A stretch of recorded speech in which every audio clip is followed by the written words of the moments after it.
Hello everyone. आज हम लोग क्लास 9 की फिजिक्स का चैप्टर ग्रेविटेशन का स्टडी करेंगे। पार्ट 1 वीडियो का पार्ट 1 होगा। आज इसको स्टार्ट करेंगे हम लोग।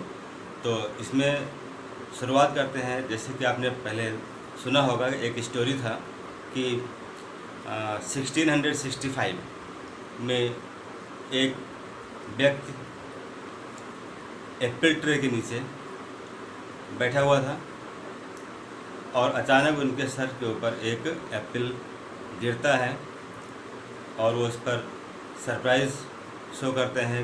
उनको अजीब लगता है कि ऐसे कैसे हुआ कि ये जो एप्पल था उसके चारों ओर पूरा स्पेस खाली है, ऊपर भी खाली है, लेफ़्ट राइट हर तरफ खाली है, उधर नहीं गया, ये सिर्फ एप्पल हमारे ऊपर ही क्यों गिरा। इसका उन्होंने स्टडी किया, बहुत ही ऑब्जर्व किया और ये पता लगाया कि उसका रीज़न क्या था कि वो एप्पल उनके ऊपर ही गिरा। रीजन बताया उन्होंने कि अर्थ ने उस एप्पल को अपने सेंटर की ओर अट्रैक्ट किया। ये कौन इंसान थे? इनका नाम था आइजक न्यूटन। तो न्यूटन ने इस बात को ऑब्जर्व किया कि जो ऑब्जेक्ट्स होते हैं वो ऊपर से नीचे की ओर क्यों गिरते हैं, क्योंकि अर्थ उसको अट्रैक्ट करता है। तो इसी कंसेप्ट को उन्होंने और जनरलाइज कर दिया। ये बताया कि ये सिर्फ अर्थ की ही बात नहीं हो रही है, इस पूरे यूनिवर्स में, पूरे ब्रह्मांड में जितने ऑब्जेक्ट्स हैं वो सब के सब एक ऑब्जेक्ट दूसरे ऑब्जेक्ट को अपनी ओर अट्रैक्ट करता है। ठीक है, ये ऑब्जेक्ट्स चाहे लाइटेस्ट हों और चाहे हैवीएस्ट हों, छोटे छोटा ऑब्जेक्ट हो या बड़े से बड़ा ऑब्जेक्ट हो, ये ऑब्जेक्ट हमेशा एक दूसरे को अपनी ओर अट्रैक्ट करते हैं। ये कंसेप्ट दिया न्यूटन ने। तो इन्हीं के इस कंसेप्ट पर बेस्ड था न्यूटन्स यूनिवर्सल ग्रेविटेशनल लॉ। ऐसे बोलते हैं यूनिवर्सल लॉ ऑफ ग्रेविटेशन। तो यूनिवर्सल लॉ ऑफ ग्रेविटेशन क्या था कि जब किसी भी जगह, पूरे यूनिवर्स की बात कर रहे हैं, कि जब दो ऑब्जेक्ट को कुछ डिस्टेंस पे रखा जाता है, जब दो ऑब्जेक्ट्स को किसी डिस्टेंस पे रखते हैं तो जो उनके बीच जो लगने वाला फोर्स अट्रैक्शन है, दोनों बॉडीज एक दूसरे को क्या करते हैं, अट्रैक्ट करते हैं।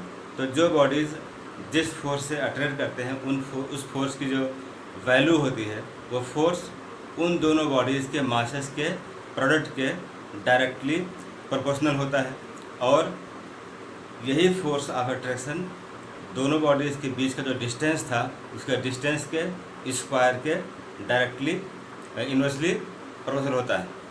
तो फोर्स पे दो पॉइंट उन्होंने दिया, क्या कि the force of attraction acting between the bodies is directly proportional to the product of the masses of objects and is inversely proportional to the square of the distance between them. If two bodies kept in space at any distance, then both the bodies are attracted to each other. दोनों body एक दूसरे को attract करते हैं।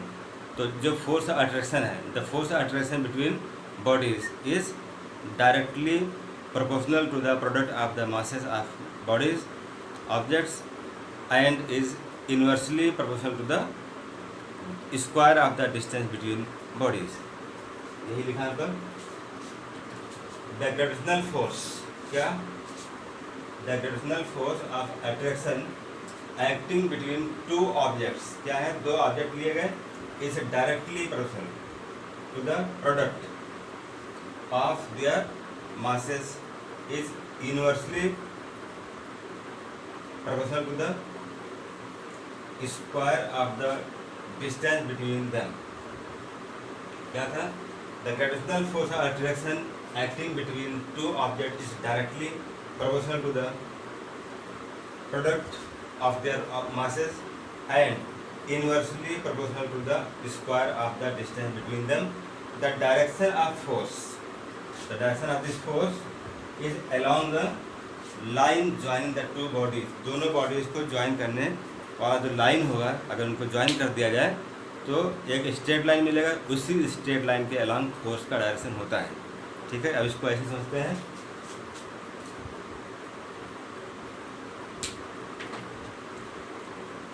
दो bodies मान लेते हैं, एक बॉडी हमने यहाँ सपोज किया, इस बॉडी को ए मान लिया और इसका मास क्या है m1 है, m1, और इससे डिस्टेंस r पर एक सेकेंड ऑब्जेक्ट सपोज करते हैं जिसका मास क्या है, m2 है।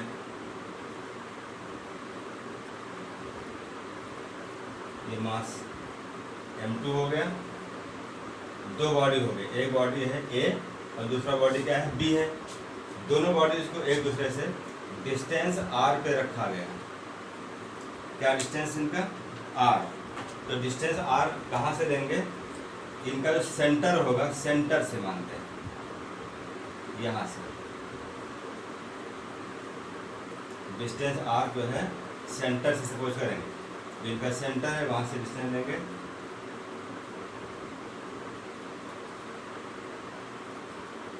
सेंटर टू सेंटर,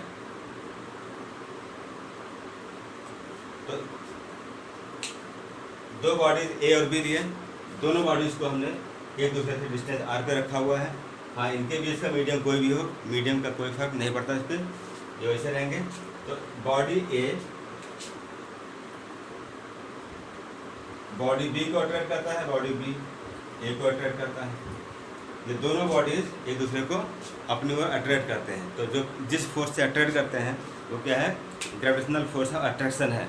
जो फोर्स था उस फोर्स की वैल्यू क्या होगी, ये भी फोर्स F है और फोर्स F ये भी है। तो ये दोनों फोर्स जो होंगे इनकी वैल्यू क्या होगी, इन फोर्सेस की वैल्यू।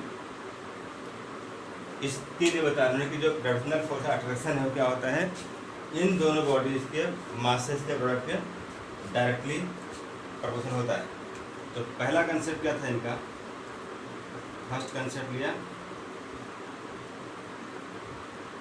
क्या मान लिया कि जो फोर्स इन दोनों बॉडीज पे अप्लाई होते हैं दूसरे से, उस फोर्स की वैल्यू F मान लिया। इस force F is applied by the bodies to each other, then force F, force क्या है, F है। This force F is directly, force F is directly proportional to the product of their masses। जो bodies थे A और B, दोनों bodies के मास था, उनका दिया प्रोडक्ट, इस प्रोडक्ट के ये डायरेक्टली प्रोपोर्शनल होता है। ये साइन कौन सा है, ये डायरेक्टली प्रोपोर्शनल का साइन है। और सेकंड पॉइंट था,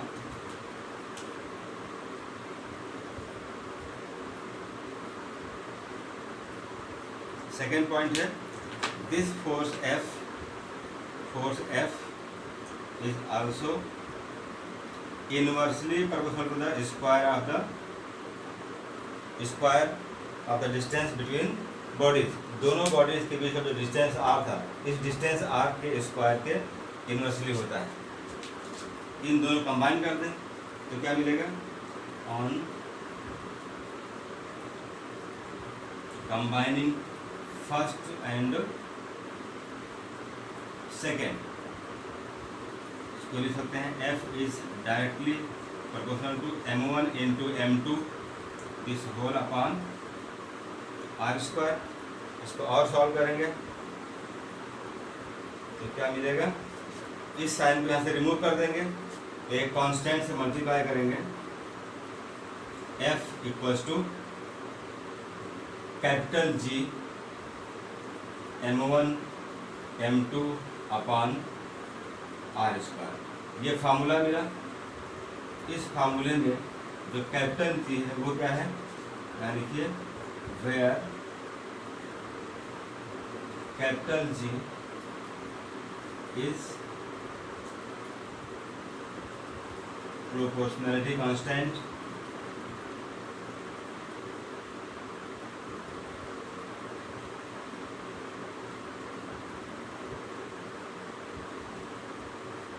and this constant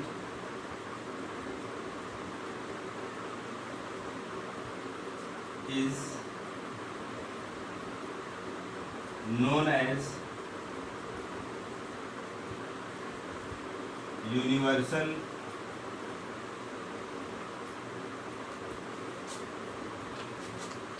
gravitational constant।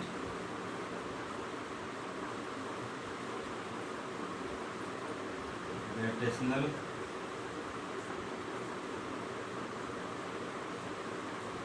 Constant.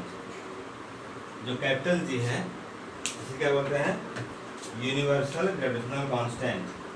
ये है कैपिटल जी, इसको बोलते हैं क्या?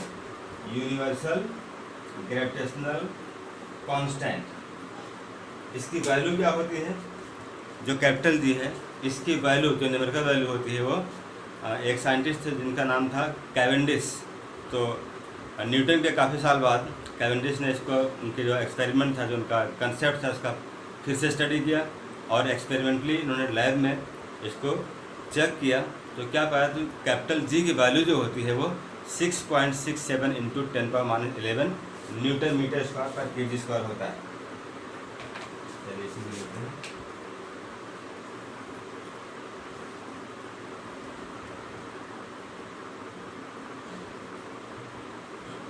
The value of capital G is 6.67 into 10⁻19. Sorry, 11, not 9.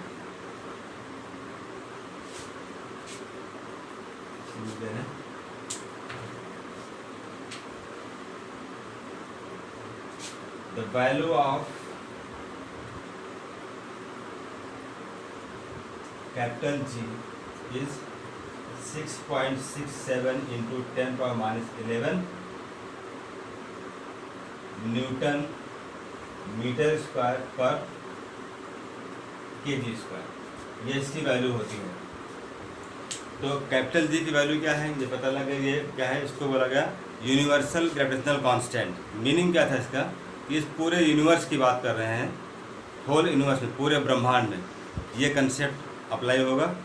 Capital G की वैल्यू जो होती है कभी चेंज नहीं होगा, चाहे कहीं भी रहें पूरे यूनिवर्स में, ये कांस्टेंट होगा।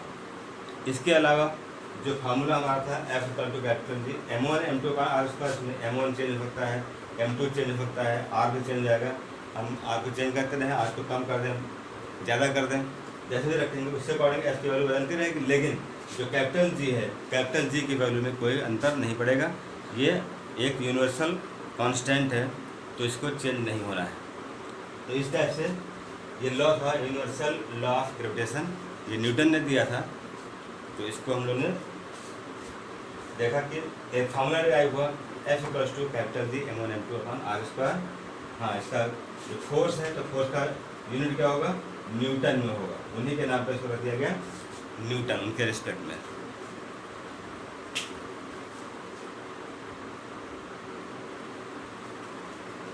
तो नेक्स्ट टॉपिक है एक्सेलरेशन ड्यू टू ग्रेविटी। ये क्या होता है?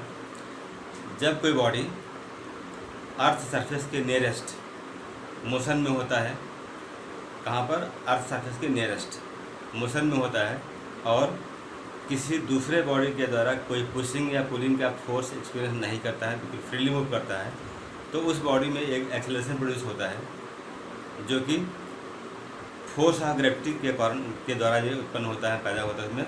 तो बॉडी में क्या, जो एक्सेलरेशन प्रोड्यूस हुआ उसका रीजन क्या होता है? Force of gravity. जो ग्रेविटेशनल फोर्स ऑफ अट्रैक्शन है उस बॉडी में एक एक्सेलरेशन प्रोड्यूस करता है। उस बॉडी में जो एक्सेलरेशन प्रोड्यूस होता है उसे बोलते हैं एक्सेलरेशन ड्यू टू ग्रेविटी। क्या है? जब कोई बॉडी अर्थ सरफेस के नज़दीक, उसके नियरेस्ट मोशन में होता है, तो बॉडी अगर किसी दूसरे ऑब्जेक्ट के द्वारा कोई पुशिंग या पुलिंग का फोर्स एक्सपीरियंस नहीं करता है, क्योंकि फ्रीली मूव करता है अर्थ सरफेस के नियरेस्ट, तो उस बॉडी में एक एक्सेलरेशन प्रोड्यूस होता है, जो कि फोर्स ऑफ ग्रेविटी से प्रोड्यूस होता है। तो इस एक्सेलरेशन को बोलते हैं एक्सेलरेशन ड्यू टू ग्रेविटी। इसको स्मॉल जी से लिखते हैं। तो यहाँ पर लिखा, whenever an object moves near the surface of earth with no other object pushing और पुलिंग इट। किसी दूसरे ऑब्जेक्ट द्वारा कोई पुशिंग पुलिंग का फोर्स उस पर अप्लाई नहीं होता है, body is moving freely near to the earth surface, then it is accelerated. इसमें क्या होता है? एक एक्सेलरेशन प्रोड्यूस होता है। जो एक्सेलरेशन प्रोड्यूस होता है, this acceleration is caused only due to force of gravity. किस रीजन से इसमें प्रोड्यूस होता है acceleration? Due to force of gravity. It is called acceleration due to gravity denoted by small g, इसको small g से show करते हैं। तो जैसे वेट को हम डिफाइन किया, वेट क्या होता है? Weight is the force of attraction applied by the earth to the body is weight of that body. किसी बॉडी का वेट क्या होता है? अर्थ किसी बॉडी को अपने सेंटर की ओर जिस फोर्स से अट्रैक्ट करता है वो इसका वेट होता है। तो बॉडी अगर ऊपर से नीचे की ओर आ रही है तो मीनिंग क्या हुआ कि उसका स्पीड इंक्रीज करता है, उसकी स्पीड वेलोसिटी बढ़ जाती है। रीजन क्या था? Force of attraction. तो उसके बाद हम लोग करते हैं relation between small g and capital G. Next topic लेते हैं relation between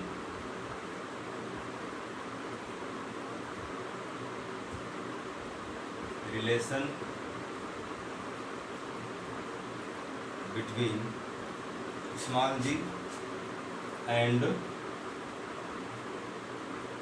capital G. Small g और कैपिटल जी में क्या रिलेशन होगा? एक लोग फार्मूला डिराइव करते हैं।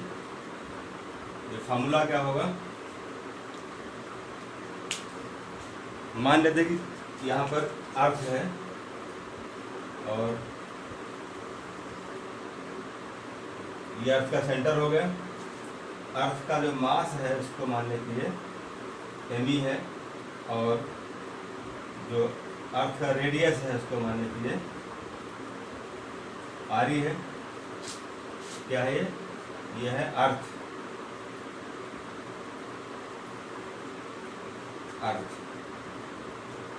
इस अर्थ के सरफेस के नियरेस्ट अगर कोई बॉडी जिसका मास m है रिवॉल्व कर रहा है, चक्कर लगा रहा है, तो किसी मोमेंट पर या इसके सरफेस अगर रखा हुआ है कोई बॉडी है जिसका मास क्या लीजिए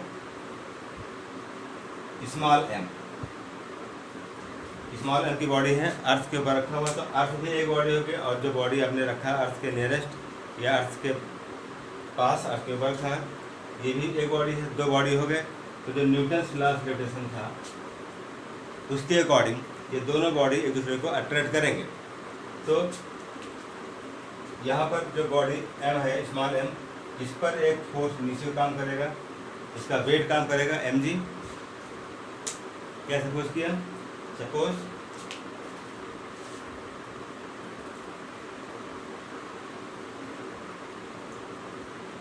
an object of mass small m is kept on the surface of earth। ये मान लिया। then force of attraction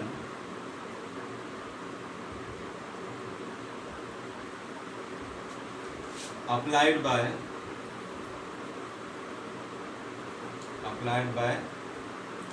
earth to the object F equals to mg। ये फोर्स काम करेगा and according to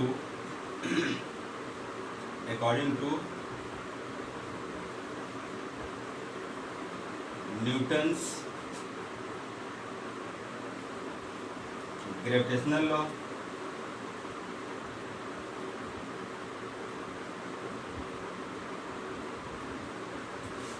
F equals to capital G me into m upon r square। This is second.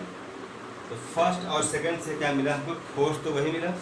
Earth body को attract करेगा, body m मास का, और जो m मास की body है स्मॉल m मास का, उसको वो अर्थ को अट्रैक्ट करेगा। दोनों बॉडी अट्रैक्ट करेंगे। तो इसमें हमने अप्लाई कर दिया न्यूटन्स लॉ। तो from first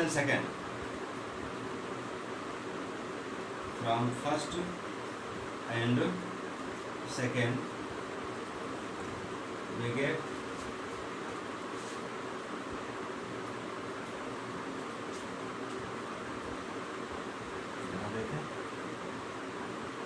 mg equals to capital G me into M upon R square, m cancel होगा तो क्या मिला, small g equal to capital G me upon R square. इसमें me क्या है, r क्या है,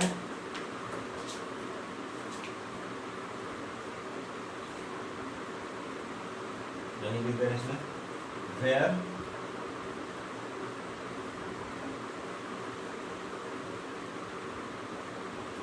me means mass of earth,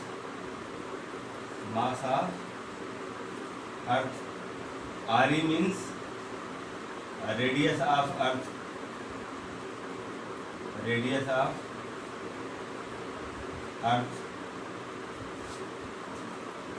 capital G आप जानते ही हैं, कैपिटल जी क्या है, इसमें यूनिवर्सल ग्रेविटेशनल कांस्टेंट है, स्मॉल जी क्या है, एक्सेलरेशन ड्यू टू ग्रेविटी है।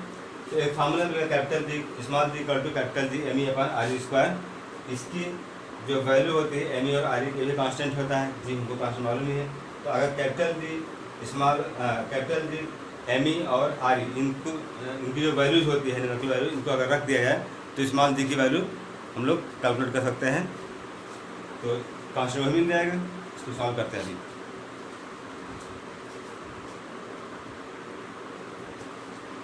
To calculate the value of small g की वैल्यू फाइंड करनी है। इसकी वैल्यू क्या है जी, तो फॉर्मूला भी डिराइव किया था हम लोगों ने, क्या, since small g equal to capital G into M E upon R E square.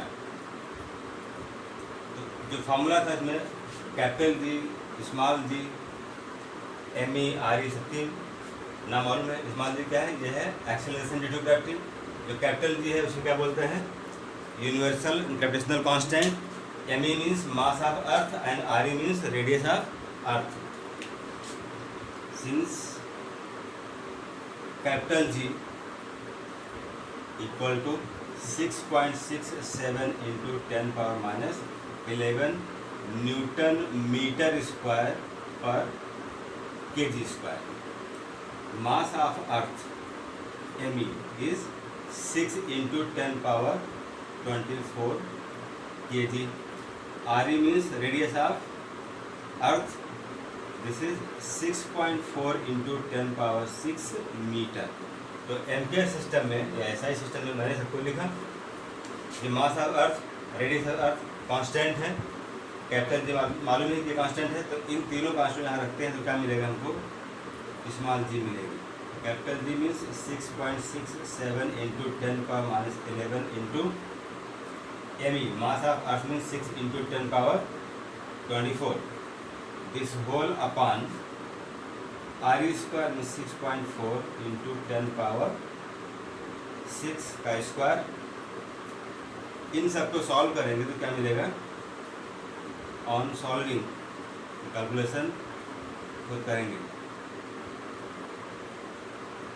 On solving we get